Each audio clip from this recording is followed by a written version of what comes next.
La semana pasada empezamos viendo esos enormes beneficios que nos trae la justificación. Pablo empezó diciéndonos cómo justificados, pues por la fe, tenemos paz para con Dios y tenemos acceso a su gracia y tenemos la seguridad de que un día estaremos con Él y esa certeza de la salvación y tenemos la reconciliación que se traduce en esa adopción como hijos. Y tenemos también el beneficio de que la salvación es un proceso constante que se traduce en una vida en abundancia, en una vida que Dios está derramando en nosotros. Entonces, desde el inicio del capítulo, Pablo se enfoca en los grandes beneficios, y en eso vimos la semana pasada, que fue algo muy enriquecedor, y quiero empezar leyendo desde el verso 10, que ya lo vimos, pero quiero recapitularlo aquí. Romanos 5:10 dice, porque si siendo enemigos fuimos reconciliados con Dios por la muerte de su Hijo, mucho más estando ya reconciliados seremos salvos por su vida. Y no solo esto, sino que también nos gloriamos en Dios por el Señor Jesucristo, por quien hemos recibido ahora la reconciliación. Pablo menciona la reconciliación 3 veces en estos 2 versículos antes de pasar al versículo 12, que es la sección que vamos a ver hoy, pero en el versículo 12 Pablo cambia de los beneficios de la justificación al fundamento de la justificación. Del 1 al 11 nos mostró los beneficios y del 12 al 21, aunque va a seguir mostrando esos beneficios, lo va a hacer desde otro ángulo, desde un ángulo de un contraste con el estado anterior y también desde un fundamento de alguna manera legal de cómo es posible esa justificación. Lo que Pablo quiere explicarnos y lo que Pablo quiere que nos deje bien claro, porque va a ser sumamente útil en nuestra vida cristiana, es entender por qué es posible que la justicia de un hombre y la muerte de un hombre pueda perdonar y justificar a muchos hombres. Entonces, reconciliación, la palabra de reconciliación está ligado al beneficio de esta salvación constante, al beneficio del flujo de vida de Dios a través de nosotros. Y viene de 2 palabras griegas que se unen. La palabra reconciliación es el griego katalazo y viene de una palabra que se llama kato, que es separación o oposición, y alazo, que es cambiar. Entonces se cambia la oposición, se cambia la separación y se podría traducir como el restablecimiento de la unidad después de un periodo de separación. Romanos 11 del 15 al 17. Porque si su exclusión es la reconciliación del mundo, ¿qué será su admisión, sino vida entre los muertos? Si las primicias son santas, también lo es la masa restante, y su raíz es santa. Y si la raíz es santa, también lo son las ramas. Pues si algunas de las ramas fueron desgastadas, y tú, siendo olivo silvestre, has sido injertado en lugar de ellas, y has sido hecho participante de la raíz y de la rica savia del olivo. Bien interesante, porque lo que aquí está diciendo Pablo, mire la palabra reconciliación se usa pocas veces en la Biblia, no más de 10, y aparece solamente en Corintios, en Romanos y en Efesios, que son los pasajes que vamos a leer, porque es importante leerlo. Entonces, en Romanos 5, Pablo está hablando de los beneficios de la justificación y está diciendo que uno de esos principales beneficios es la reconciliación. En Romanos 11, Pablo explica un poco mejor de qué se trata esa reconciliación y está diciendo de que fue la exclusión de Israel lo que nos permite ser incluidos en Cristo. Aquí Pablo está diciendo que Cristo es el olivo. Entonces, lo que está hablando Pablo aquí es que reconciliación es que éramos una rama seca que estaba muerta, sin vida, separada de la fuente de vida y que fuimos injertados en Cristo. Reconciliación no solamente es que ya no hay guerra, sino es que nos conectaron a Él. Y esto lo dice también 2 Corintios 5 del 17 al 19. De modo que si alguno está en Cristo, nueva criatura es. Las cosas viejas pasaron, y aquí todas hechas nuevas, y todo esto procede de Dios. Y ahí vuelve a aparecer la palabra, dice, quien nos reconcilió consigo mismo por medio de Cristo. aquí lo importante es entender que si alguno está en Cristo, o sea, si alguno fue puesto en Cristo, fue porque fue reconciliado. Ahora, ese ser puesto en Cristo se entiende como esa conexión a la vida de Cristo. Efesios 2:16. Y mediante la cruz reconciliar con Dios a ambos en un solo cuerpo, matando en ella las enemistades. Nuevamente ahí usa la palabra reconciliar y está hablando de que cuando dice los dos, y vemos el contexto, no tenemos tiempo para leerlo todo, está hablando de judíos y gentiles en un solo cuerpo. Miren, hermanos, esta doctrina es muy importante, es clave para vivir una vida cristiana en victoria. Llegar a entender que nos conectaron con Cristo, que nos hicieron parte de Él, que nos hicieron parte de su cuerpo. La fe cristiana no es una profesión de creer algo, no es el haberse incluido en una nueva sociedad, o sea, no es el participar de una nueva nacionalidad, aunque sí lo es, pero realmente tiene que ver con que éramos ramas secas y nos conectaron a un árbol desde donde fluye una savia de vida que produce un fruto en nosotros. Entender eso es crucial porque si no entendemos eso, nos perdemos el hecho de que la paz, el gozo, el amor, el perdón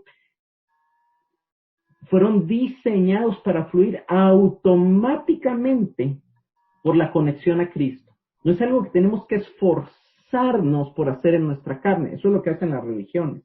Se esfuerzan por ser más buenos, por ser más perdonadores, por tolerar, pero eso es obstinadísimo. O sea, vivir una vida cristiana de esa manera es agotante, terrible, agotador. O sea, ese cristianismo, si ustedes lo han vivido o no, o sea, es muy difícil. Pero cuando logramos entender que la justificación se trata de que nos metieron en una nueva fuente de vida, de que nos reconciliaron haciéndonos parte misma de una diferente fuente de vida, entonces entendemos que lo único que nos toca hacer es dejar que esa vida fluya y nada más que eso. Y eso es sumamente glorioso, eso es sumamente importante. Por eso les digo, vamos a empezar un poco el día de hoy y luego vamos a pasar al otro tema. Entonces hay que diferenciar. El primer beneficio a la justificación era paz de Dios, elimina la enemistad, pero el cuarto y quinto beneficios están ligados a que nos hace parte de su cuerpo, a que nos reconcilia con Él, a que nos une a Él mismo.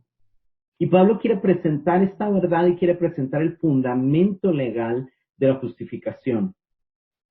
Entonces vamos a pasar a Romanos capítulo 5, verso 12. Por el pecado de un hombre el pecado entró en el mundo, por el pecado llegó a la muerte. Y como todos pecaron, la muerte ha pasado a todos. Antes de la ley, la humanidad pecaba, pero como no había ley, no se le podía declarar culpable de haberla transgredido. Lo cierto es que desde los días de Adán hasta Moisés, la gente experimentó la muerte. Claro, su pecado no fue como el de Adán, que transgredió un mandato de Dios. Este Adán fue figura de aquel que habría de venir. Sin embargo, no hay comparación entre el pecado de Adán y el regalo que Dios nos da. El primer hombre provocó la muerte de muchos con su pecado, pero por el amor de otro hombre, Jesucristo abundó para muchos el amor y el regalo gratuito de Dios. La primera parte, Pablo está explicando algo que es sumamente difícil de entender, o sea, algo que le ha quebrado la cabeza a los teólogos durante muchos años y realmente, obviamente, no vamos a nosotros a creer que lo terminamos de entender, pero lo tenemos que aceptar como una verdad porque la Biblia lo dice y más o menos nos vamos, a medida que vayamos desarrollando, vamos a entender un poco por qué Dios lo diseñó de esa manera. Pablo empieza diciendo en el verso 12 que cuando el primer hombre, que fue Adán, al principio no menciona el nombre, pero en el verso 14 se muestra que se está refiriendo a Adán, dice, el pecado entró en el mundo por un hombre, y cuando entró ese pecado entró la muerte. ¿Por qué? Porque la orden de Adán había sido, si desobedeces, morirás. La muerte es bien interesante, porque la muerte no existía. La muerte no era parte del diseño, por así decirlo, original, pero la muerte sí estaba lista para presentarse ante el primer pecado. Santiago lo explica también, ¿verdad? Nuestro deseo da a luz el pecado y el pecado engendra y da luz a la muerte. No vamos a ir a Santiago en este momento porque pues no es explicar la teología del pecado, sino que estamos en Romanos. Pero la explicación de la segunda parte del versículo 12 es lo que nos deja a veces con ese sentimiento de difícil de entenderlo. Dice que así la muerte pasó a todos los hombres por cuanto todos pecaron. Ok, ¿en qué momento todos pecamos? Cuando pecó Adán. O sea, eso es lo que Pablo está diciendo. Y entonces algunos de ustedes podrían levantar la mano y decir, momento, yo no estaba ahí cuando Adán tomó del fruto y comió. Y la Biblia dice, sí, sí estabas ahí. Y tú dirías, no hombre, pero yo ni existía, yo ni sabía qué iban a hacer. Pero la Biblia dice, tú estabas ahí. Tú comiste el fruto cuando Adán comió el fruto. Pero eso tampoco es tan lógico porque a la hora de pedir perdón por nuestros pecados y ser salvos, nadie pide perdón. Señor, te pido perdón por haber comido del fruto del huerto del Edén. Porque no estamos conscientes de haber comido ese fruto. Entonces, por eso les digo, si nos vamos como muy profundo, puede ser como un poco contradictorio, puede ser como un poco chocante, puede ser como un poco difícil de entender. Entonces vino Agustín y dice, leyendo Hebreos, dice que Leví diezmó estando en los lomos de su padre Abraham. Entonces dice San Agustín y algunos otros teólogos, pero el primero que lo dijo fue San Agustín, dijo, es que lo que pasa es que nosotros estamos en los lomos de Adán, y entonces cuando Adán pecó, nosotros como su semilla pecamos en él. Pero eso es un poco contradictorio porque no es lo que Pablo está diciendo aquí necesariamente. Y tampoco es acorde a la comparación que Pablo va a hacer, porque de ahí Pablo va a venir y hacer una comparación entre Adán y Cristo, y no podemos decir de que como estábamos en los lomos de Adán, también estábamos en los lomos de Cristo cuando sufrió en la cruz, porque no llevamos la genética de Cristo. Entonces, es un poco contradictorio y tampoco es tan aceptado esta propuesta de Agustín. Entonces, la mejor manera de entenderlo es entender que Adán era nuestro representante legal. La mejor conclusión a la que los teólogos han llegado es que Dios estableció a Adán como cabeza federal, como representante legal. Y hay muchas formas de entender esto, ¿verdad? Usted puede ser parte de una empresa, pero si el representante legal firma de que va a comprar o vender acciones o no sé, hacer cualquier transacción, usted como parte de la empresa está participando de esa acción, aunque usted no fue el que firmó. O un ejemplo mejor tal vez es el tema de, por ejemplo, la deuda interna, ¿verdad? El presidente de Costa Rica se mete a una deuda, todos los costarricos están en deuda, pero nadie tuvo ni siquiera la oportunidad de estar o no de acuerdo, ¿verdad? Entonces, pero al final, el presidente de Estados Unidos, de Guatemala, de Costa Rica cerraron el aeropuerto y no nos preguntaron a nosotros si queríamos que cerraran el aeropuerto o no, ¿verdad? Son decisiones que toman los representantes legales, las cabezas federales, y afectan a todos aquellos a los que representan. Entonces, la mejor manera de entender lo que Pablo está diciendo aquí es que Adán era la cabeza federal de la humanidad. Y entonces cuando él pecó, todos fuimos afectados porque él nos representaba. Más adelante en el verso 13 dice, lo que está diciendo Pablo, dice, antes de la ley había pecado en el mundo, pero como no había ley, no se castigaba, no se inculpaba de pecado. Lo que Pablo está diciendo aquí es, pecado siempre ha habido, pero lo que no hubo desde Adán hasta Moisés fue un sistema de justicia para contener el pecado, fue un sistema de justicia para medir el pecado. No se sabía qué tantos pecados cometía la gente. Sin embargo, dice el verso 14, reinó la muerte desde Adán hasta Moisés. Y lo que Pablo está diciendo aquí es la evidencia de que siempre hubo pecado, fue que todos murieron. ¿Por qué? Porque la muerte viene por causa del pecado. Si alguien no tiene pecado, no se va a morir. Y si alguien viviera desde los días de Adán o del diluvio de Noé hasta acá, sería porque no hubiera pecado. Esa sería la explicación lógica. Lo que nos mata es el pecado. Lo que le da lugar a la muerte en nuestras vidas es el pecado. Este es un término donde Pablo lo va a ampliar un poco en el capítulo 6 y lo vamos a ver un poco en el capítulo 6 más, pero básicamente la verdad aquí es de que todos somos pecadores porque por nuestra naturaleza, por la representación legal, y todos murieron porque eran pecadores, aunque no hubieran desobedecido una orden directa, aunque no hubieran obedecido una ley cuando no habían leyes, aunque Dios no les hubiera hablado a ellos o a nosotros de que no comiéramos del fruto. Más adelante Pablo va a empezar a hacer un contraste, y este contraste es maravilloso porque, como decía al inicio del verso 15, muy grande, mucho mayor, ¿no? La diferencia es grandiosísima. Pero es bien importante entender esto, ¿verdad? Bien importante entender esto, que estamos condenados a muerte desde que nacemos. Vamos a ver aquí en unos minutos la doctrina de la imputación, pero Génesis 6, 5 y 6. Y vio Jehová que la maldad de los hombres era mucha en la tierra, y que todo designio de los pensamientos del corazón de ellos era de continuo solamente el mal. Y se arrepintió Jehová de haber hecho al hombre en la tierra, y le dolió en su corazón. Este es uno de los textos, creo yo, más tristes, porque que Dios se haya arrepentido de habernos hecho y le haya dolido, yo creo que es una mala noticia, ¿verdad? Sin embargo, pues es la evidencia de que aún no habiendo un sistema de ley, el pecado aumentó mucho y Dios tuvo que enviar el diluvio. Entonces vemos que uno de los propósitos de la ley no era justificarnos, sino era de alguna manera limitar, frenar el pecado, de alguna manera no permitir que las cosas se salieran de control.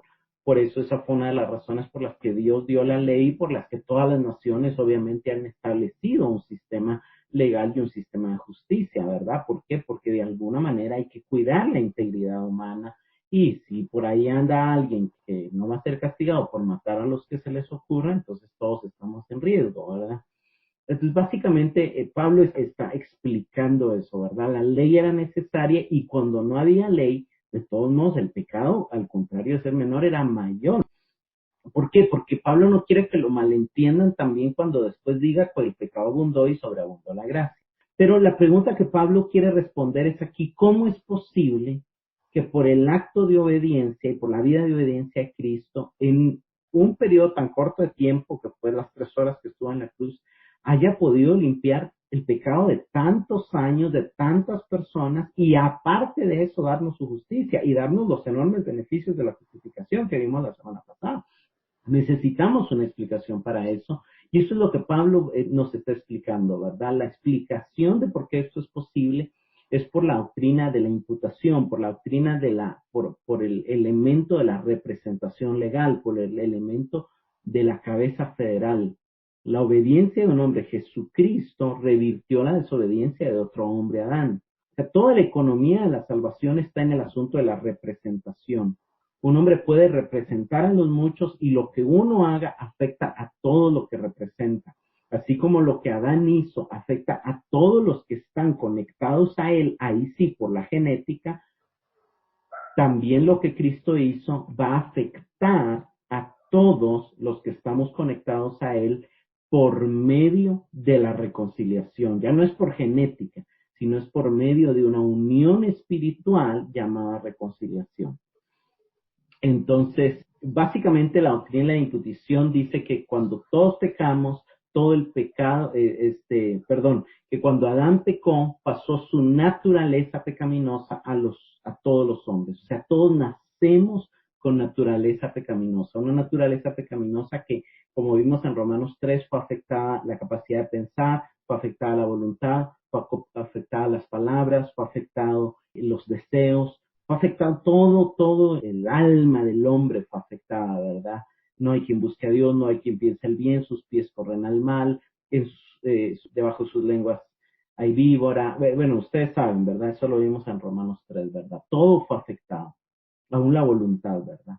Entonces, lo que llamamos caída, de hecho, la palabra caída viene aquí de este pasaje, de este grupo, porque aquí habla de transgresión, pero la palabra transgresión también significa caída, ¿verdad? Y lo que fue una caída en una inhabilidad moral. Entonces ya no se puede ni entender el evangelio si Dios no da esa vida, ya no se puede ver, ya no se puede buscar a Dios, ya no se puede hacer justicia. Lutero le llamaba a esto la voluntad quedó esclava del pecado. El problema es serio, porque el problema es que todos nacemos con deuda, es que todos nacemos con la tendencia pecaminosa. Un bebé, un niño es salvo, pero no porque no sea pecador, sino porque Dios no lo va a inculpar de pecado hasta que no pueda escoger entre lo bueno y lo malo, y eso va pasando hasta después entre los 7 y los 10 años. Es por gracia, pero desde muy pequeño el niño ya empieza a manifestar una tendencia hacia el pecado, una tendencia hacia el egoísmo, una tendencia hacia la manipulación, una tendencia hacia la violencia, una tendencia hacia situaciones pecaminosas, ¿verdad? Y esto es importante que nosotros estemos conscientes de eso. No podemos, y por eso es importante la corrección. Yo sé que este es un paréntesis tal vez, ¿verdad? Pero la ley es importante para frenar el pecado del mundo y las reglas en casa son importantes para frenar la naturaleza pecaminosa de nuestros hijos, de los niños pequeños. O sea, es importante. La Biblia habla de eso, es medicina para el niño la corrección. La instrucción, el hablar, el consejo, obviamente haciéndolo bien, ¿verdad? En amor, explicándoles y todo, pero los padres deben poner límites a los niños, principalmente desde los primeros años de vida. Ahora, ¿por qué Dios permitió que Adán fuera la cabeza federal? Y eso lo explica la parte final del verso 14. Dice, porque Adán era figura del que había de venir. O sea, quiere decir que Dios ordenó que Adán fuera cabeza federal de los hombres para que Cristo pudiera venir como cabeza federal, como representante legal de los que Dios iba a unir a él. Se necesitaba que ese principio fuera validado, se necesitaba que ese principio fuera establecido. ¿Por qué? Porque, por ejemplo, hoy, ¿verdad? Un ejemplo tal vez simple, ¿verdad? No se puede uno cambiar de nacionalidad si uno no tiene una nacionalidad anterior. Uno necesita tener una nacionalidad del país donde nació para luego poder adquirir una nueva nacionalidad en otro país por cualquier situación que se presente, ¿verdad? Pero se necesita tener una representación original. 1 Corintios 15, 21 y 22 dice, porque por cuanto la muerte entró por un hombre, también por un hombre entró la resurrección de los muertos. Porque así como en Adán todos mueren, también en Cristo todos serán vivificados. Una verdad que nos dice este versículo, tanto Romanos como lo que estamos leyendo en Corintios, es que para Dios solo hay dos hombres sobre la tierra. Solo hay dos hombres sobre la tierra. Los que están en Adán y los que están en Cristo. O sea, Dios, obviamente, ¿verdad? Dios te conoce, Dios conoce tu nombre, Dios te ama individualmente, pero de alguna manera, desde el punto de vista legal, solo hay dos reinos, solo hay dos simientes, solo hay dos hombres, desde el punto de vista legal. O estás en el reino de las tinieblas o estás en el reino de la luz. Si estás en el reino de las tinieblas es porque estás conectado a Adán. Si estás en el reino de la luz es porque estás conectado a Cristo. Si estás en el reino de las tinieblas, eres simiente de la serpiente, o sea, eres hijo del diablo. Si estás en el reino de la luz, si estás conectado a Cristo, eres hijo de Dios. O sea, no hay intermedio. Los que no han creído, los que no han sido salvos, son hijos del diablo, están en Adán y están en el reino de las tinieblas y están muertos y van hacia la condenación eterna. Y esto es importante entenderlo. No hay punto medio. O adoras, si lo vemos desde el lenguaje apocalipsis, o tiene la marca de la bestia o tiene la marca del cordero. O sigues y adoras a la bestia o sigues y adoras al cordero. O sea, no hay punto intermedio, es imposible.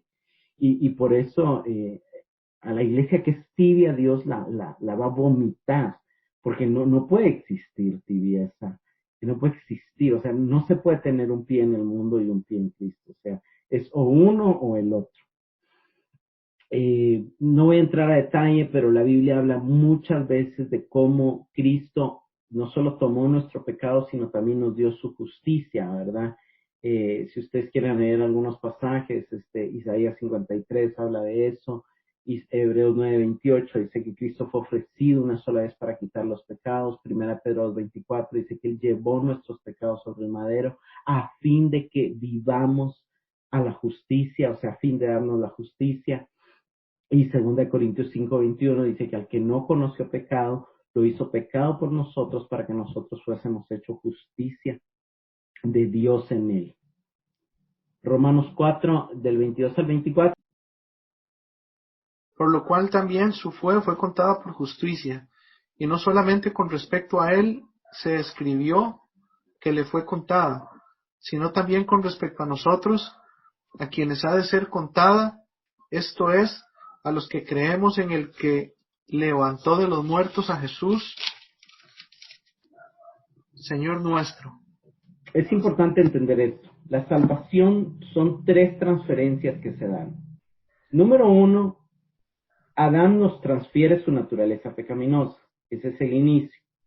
Número 2, cuando nosotros ponemos nuestra fe en Cristo, cuando nosotros creemos en Cristo, cuando nosotros abrazamos a Cristo, eso es algo que se da con el corazón. Eso no es el momento necesariamente, a veces va acompañado sí o no, pero no es el momento necesariamente en que se pasa a un altar, en que se hace una oración. Eso no es lo que la Biblia dice. Cuando en el corazón abrazas a Cristo, tus pecados son transferidos a Él.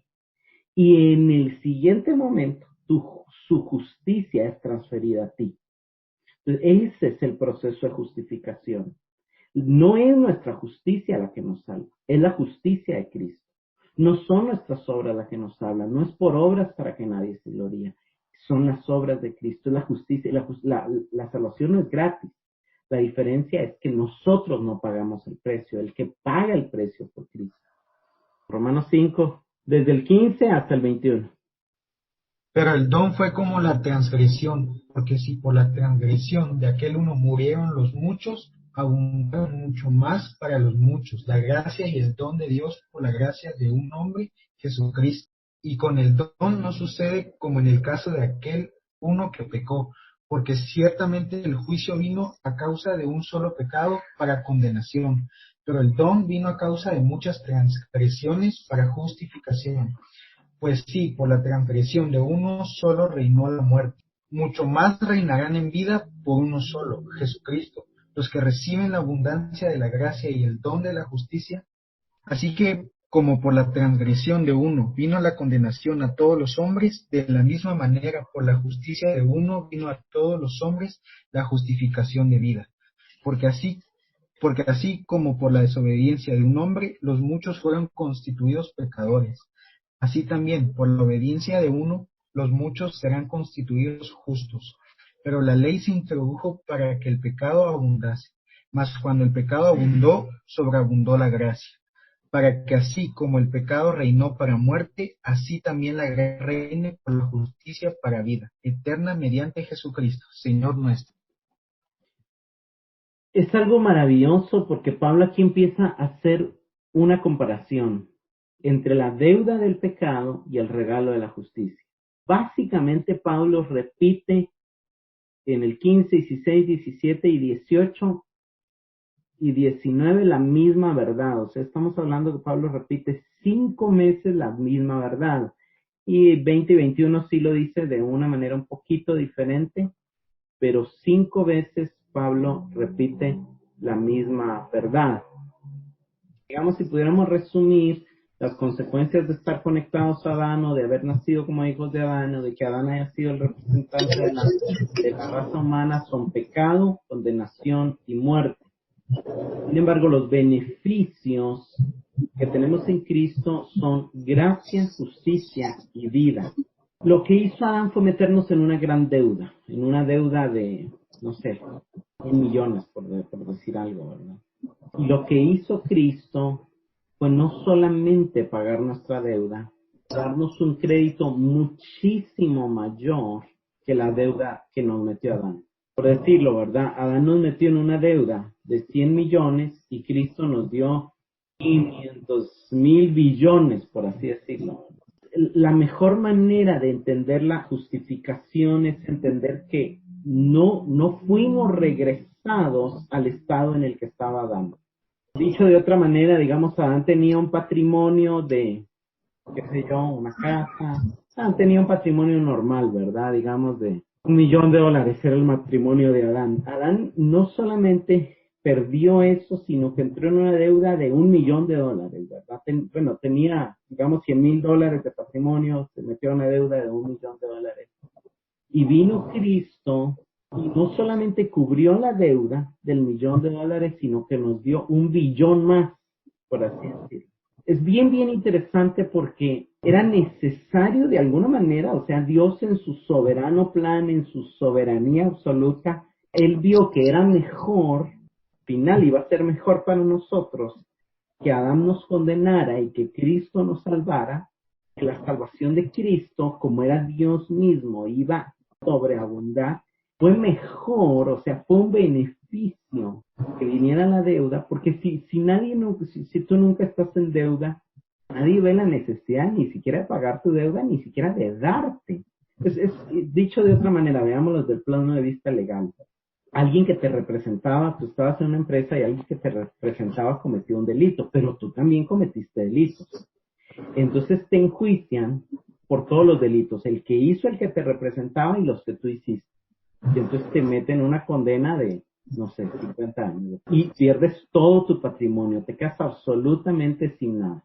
Lo que hizo Cristo, lo que hizo Dios fue no solamente pagar la fianza, pagar la deuda, sacarnos de la cárcel, sino que además nos dio millones para poder iniciar una nueva vida, para poder construir una nueva casa, una nueva hacienda, una nueva finca, un nuevo negocio, para poder vivir total y absolutamente cómodo.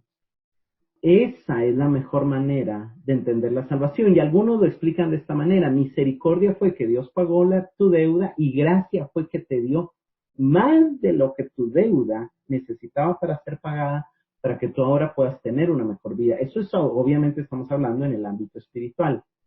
Entonces el verso 15 dice que el pecado de un hombre trajo muerte a muchos, a todos los hombres, ¿verdad? Pero que la gracia de un hombre, manifestada en su muerte, obviamente la gracia de Cristo, trajo la gracia y el regalo de la justicia a muchos. El verso 16 dice que un pecado trajo juicio para condenación. Todos vamos a ir al infierno, todos vamos a ir al lago de fuego. Pero que el regalo de la justicia de Cristo justificó a muchos, o sea, perdonó a muchos culpables de muchos pecados. El verso 17 dice que por la transgresión de uno reinó la muerte. Y ahí la transgresión significa caer, significa tropezar. O sea, ahí está diciendo que antes de nacer ya estábamos muertos. Pero que por la gracia de la justificación muchos reinarán. Y ese reinarán obviamente está en tiempo futuro y está hablando de que reinaremos con Cristo en el milenio y en la eternidad futura. Aunque también tiene una aplicación temporal, se refiere en su plenitud a la eternidad. Reinarán en vida, reinarán, y también desde el punto de vista de la vida de aquí, lo que Pablo está diciendo es vivirán en victoria sobre el pecado y sobre la muerte, que fue lo que trajo Adán. ¿Por qué? Porque la gracia saldó la deuda y la justicia nos permite ingresar al cielo, nos permite adquirir bienes terrenales. Es bien importante entender que Adán no tenía el derecho a entrar al cielo. Adán era un hombre inocente. Estoy hablando de Adán antes de caer, ¿verdad? Regresar al estado de Adán sería regresar a ser inocentes. Sería regresar a la posibilidad de desobedecer. O sea, no nos convendría. Hay ministerios que hablan de back to Eden en inglés y en español es que Dios nos quiere regresar al Edén. No es ese. Si esa fuera la salvación, estamos fritos. No. Por eso Pablo usa el término muchísimo más. Eso lo vamos a ver en unos momentos.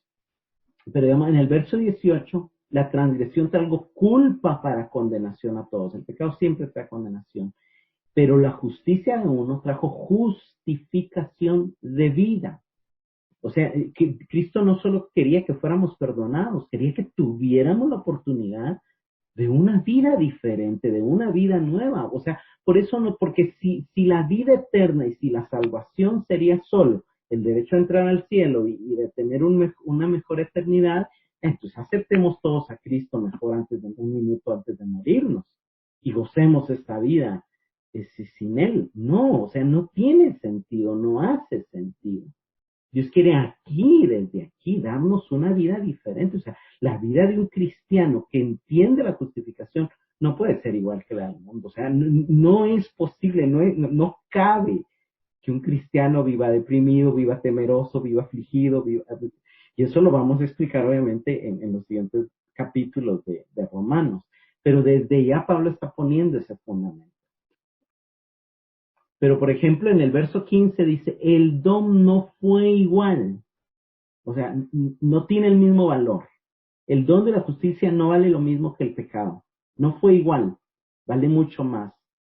La segunda parte dice, abundaron mucho más para los muchos.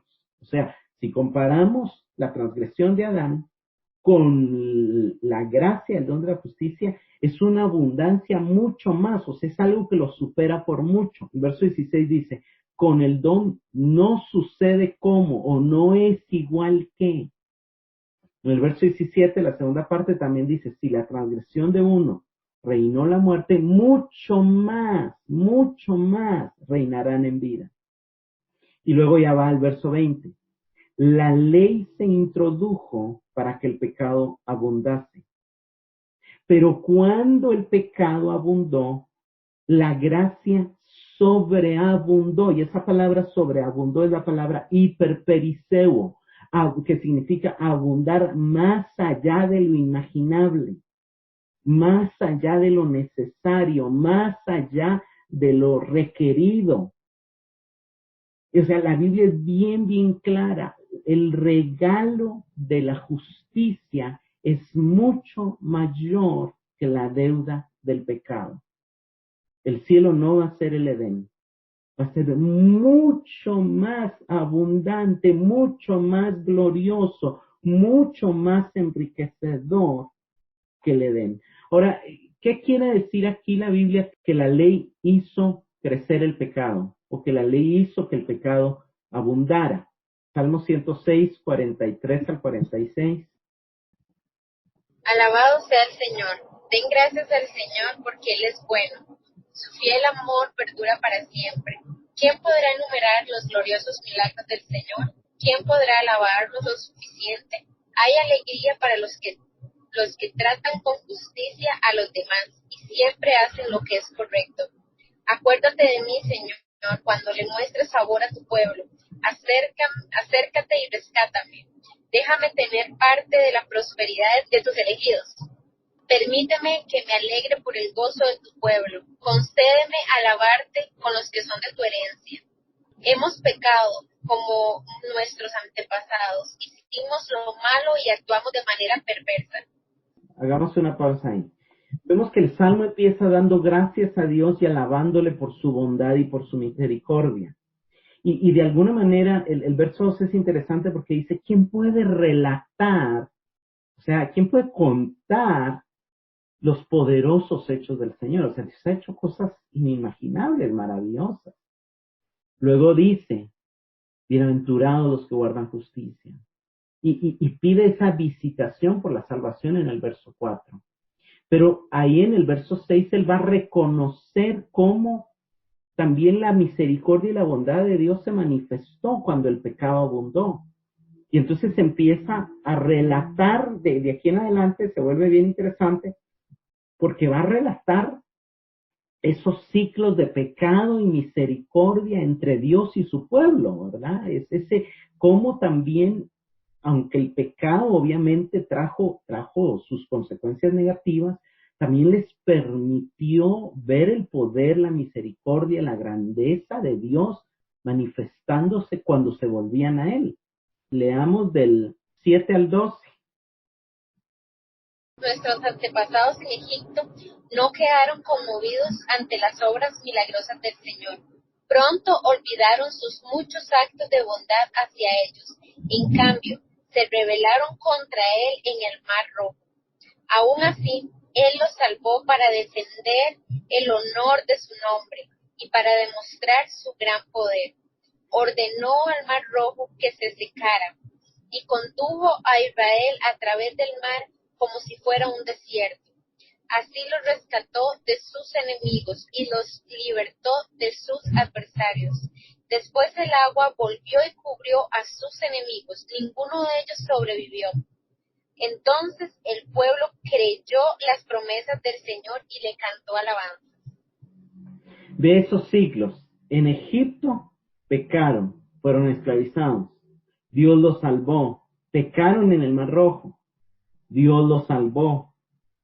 Y Dios mostró su poder. El verso 8 es bien interesante porque dice, los salvó por amor a su nombre para manifestar su poder, a pesar de que ellos no se acordaron de su amor, sino que se rebelaron, dice el verso 7, se rebelaron en el mar, estaban quejándose, estaban diciéndolo porque Dios los había sacado, acababan de ver las 10 plagas, acababan de ver su Dios verdadero derrotar a los 10 dioses de los egipcios. Y aún eso es bien interesante, porque ¿saben por qué Dios envió 10 plagas a Egipto? Porque los egipcios tenían 10 dioses. ¿Y saben qué era eso? Una muestra de la misericordia de Dios hacia los egipcios para mostrarles, señores, están creyendo en los dioses equivocados.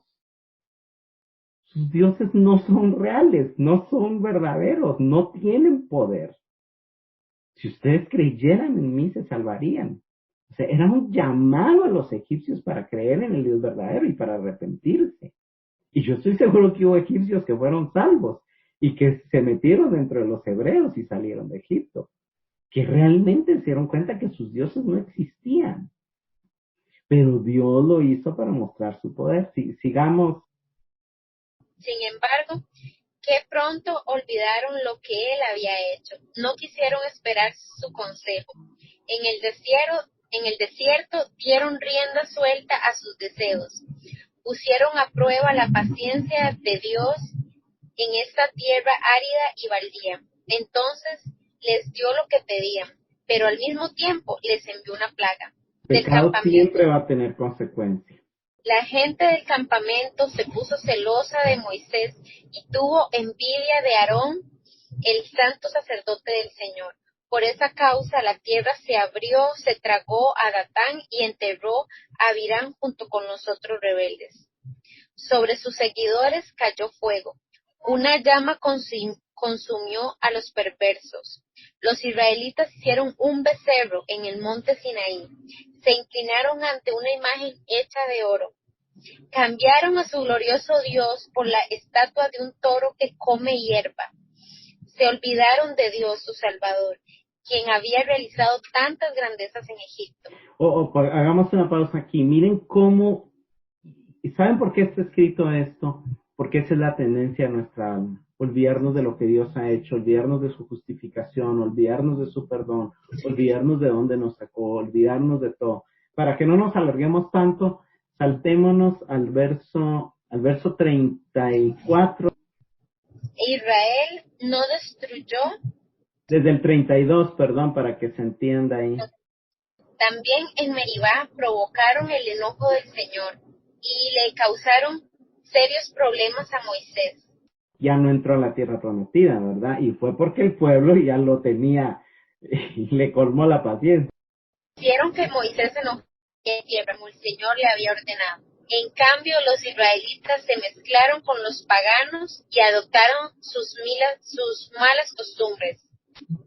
Rindieron culto a sus ídolos y eso resultó en su ruina. Hasta sacrificaron a sus propios hijos e hijas a los demonios.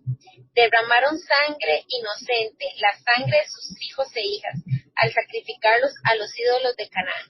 Contaminaron la tierra con asesinatos, se contaminaron a sí mismos con sus malas acciones, y su amor a los ídolos fue adulterio a los ojos del Señor.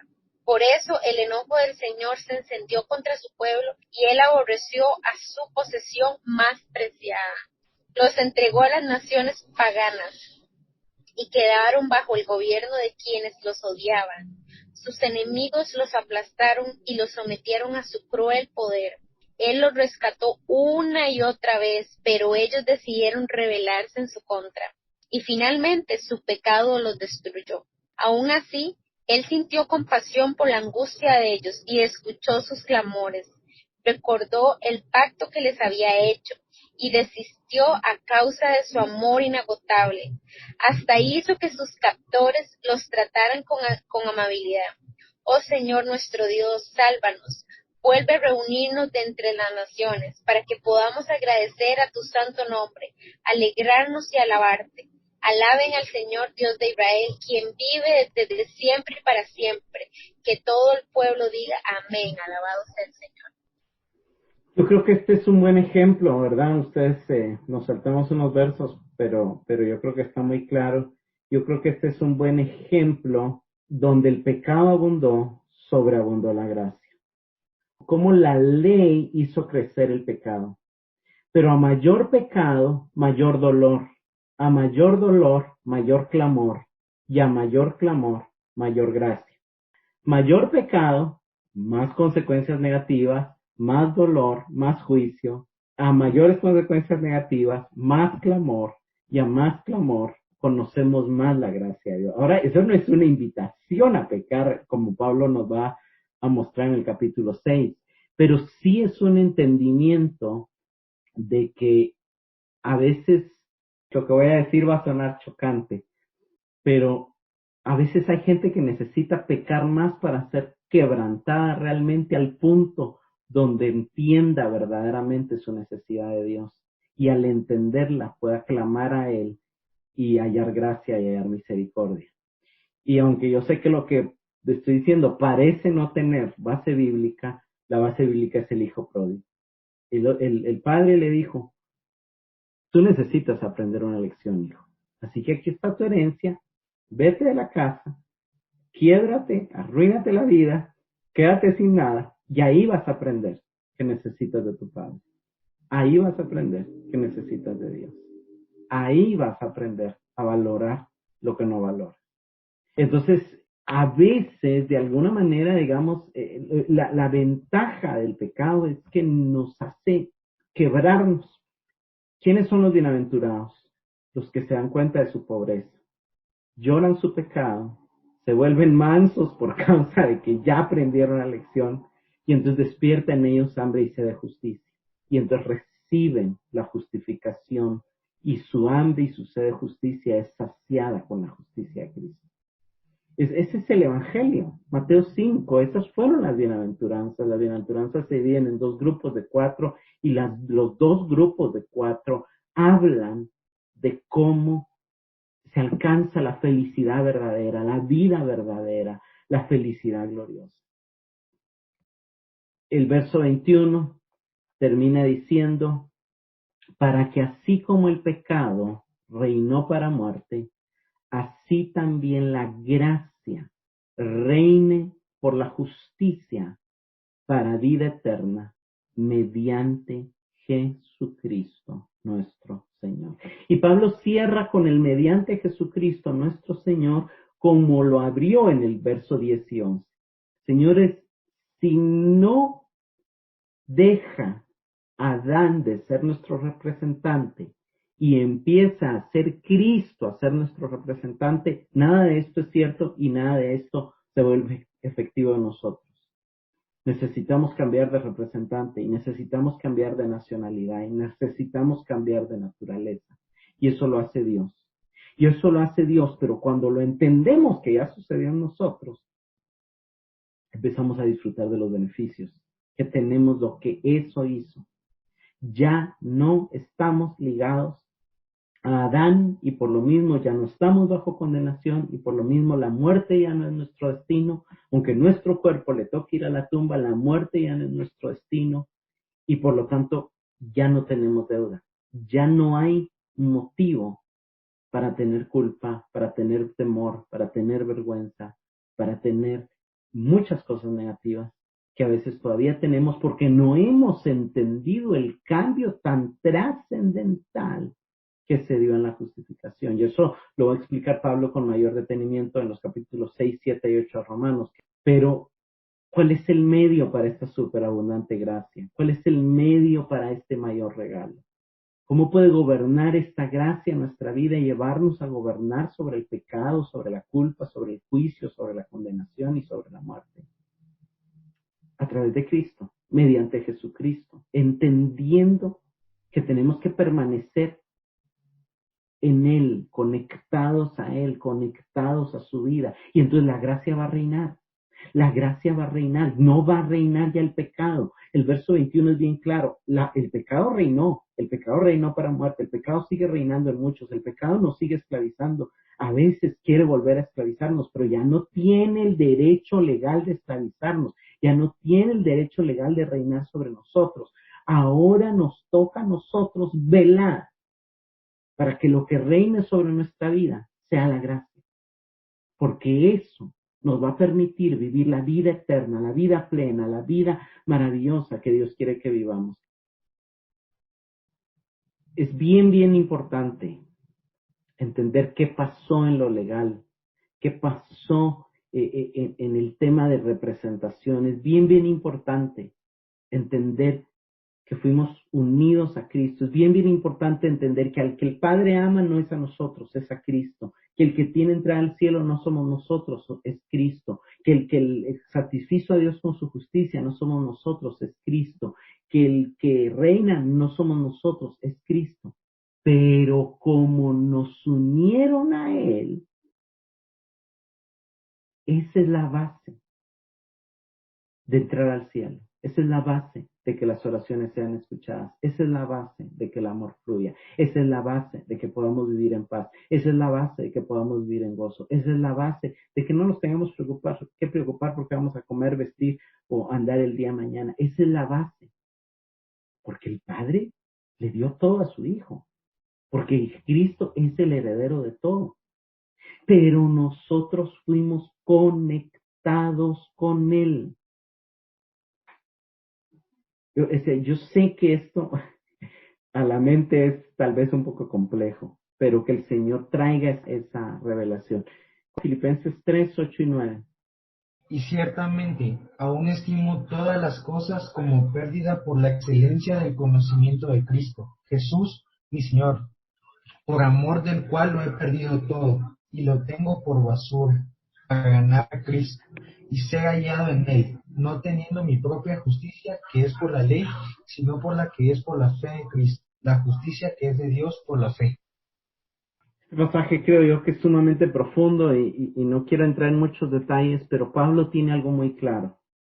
Pablo tiene algo muy claro y Pablo sabe que legalmente está en Cristo, pero Pablo sabe que aunque legalmente está en Cristo, puede vivir como si no lo estuviera. Pero él quiere ser hallado estando en Él. Él quiere ser hallado disfrutando de ese lugar donde está, de esa justicia donde está, experimentando ese amor, esa gracia, esa maravilla de estar en Él. Entonces Pablo dice, yo quiero ser hallado en Él. En cualquier momento de mi vida, yo esté en Cristo. Y es como que hubiera no lo hay, ¿verdad? Estados Unidos tiene fama de ser la nación más poderosa y pues gracias a Dios porque está siendo de bendición para varios más allá, ¿verdad? Pero realmente si existiera una nación donde solo usted por estar en esa nación tiene salud, tiene comida, tiene provisión, tiene felicidad, tiene gozo, tiene todo asegurado. O sea, ¿qué no daríamos por pertenecer a esa nación? Pero qué triste sería alguien que ya pertenece a esa nación y no se ha enterado nada de los beneficios. Yo sé que algunos van a relacionar esto. Hay otro ejemplo de un crucero, ¿verdad? Que uno compró un crucero y no se enteró que incluía comida, teatro, cine y todas las demás cosas, ¿verdad? Pero a veces es así y es triste vivir una vida cristiana sin enterarnos todos los beneficios que tiene. Y Pablo, lo que yo quiero dejar muy claro en esta noche es nuestro regalo, nuestra justificación, el regalo de la justicia que Dios nos da es mucho mayor que la pérdida del pecado de Adán. Y esto se aplica en todos los sentidos. ¿Cuántos de ustedes han sido rechazados por alguien o rechazados por el mundo? Déjenme decirles, la aceptación de Dios es mucho mayor que el rechazo de todas las personas que te pueden haber rechazado. ¿Cuántos de ustedes han sido avergonzados en algún momento de su vida? Déjenme decirles algo. La dignidad que Dios les da y la manera en que Dios los dignifica es mucho mayor que la vergüenza que pudieron haber recibido en el transcurso de su vida. ¿Cuántos de ustedes, cuántos de nosotros hemos tenido momentos de temor o de tristeza? Todos. El gozo del Señor, el gozo que el Señor quiere que experimentemos es mucho mayor que la acumulación de todo el dolor, de toda la tristeza. ¿Cuántos hemos sido lastimados, dañados? El amor del Señor es mucho mayor que todo el daño que nos pudo haber ocasionado el pasado.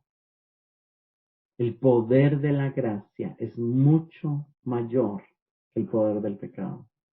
Nacimos con deuda y desde que empezamos a crecer no hicimos más que agrandar esa deuda. Pero Dios en Cristo no solamente pagó nuestra deuda, sino que nos concede una enorme y abundante riqueza.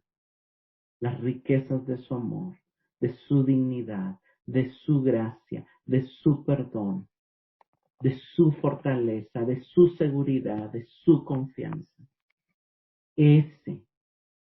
Eso y no menos que eso es el Evangelio de Jesucristo. Permítanme orar. Padre, te damos gracias. Todos nos sentimos identificados y todos hemos experimentado el dolor que trajo la condena de Adán, la deuda en la que caímos por nacer como hijos de Adán y que aumentamos por nuestra naturaleza pecaminosa. Hoy entendemos que el dolor, que el rechazo, que la vergüenza, que el temor que hemos vivido es por ese pecado. Pero te damos gracias porque en la cruz tú lo tomaste, lo borraste, lo eliminaste. Pero no te quedaste ahí, sino que desde la cruz nos concediste tu gracia y tu justicia, que nos da gozo, que nos da paz, que nos da seguridad, que nos ama y que nos dignifica. Gracias, Señor. Alabamos tu glorioso nombre por eso. Y te bendecimos. Y te pedimos que nos enseñes a disfrutar todos los beneficios de esta vida que tal vez no sabemos que tenemos y que tal vez no sabemos cómo disfrutar. En el nombre de Jesús. Amén.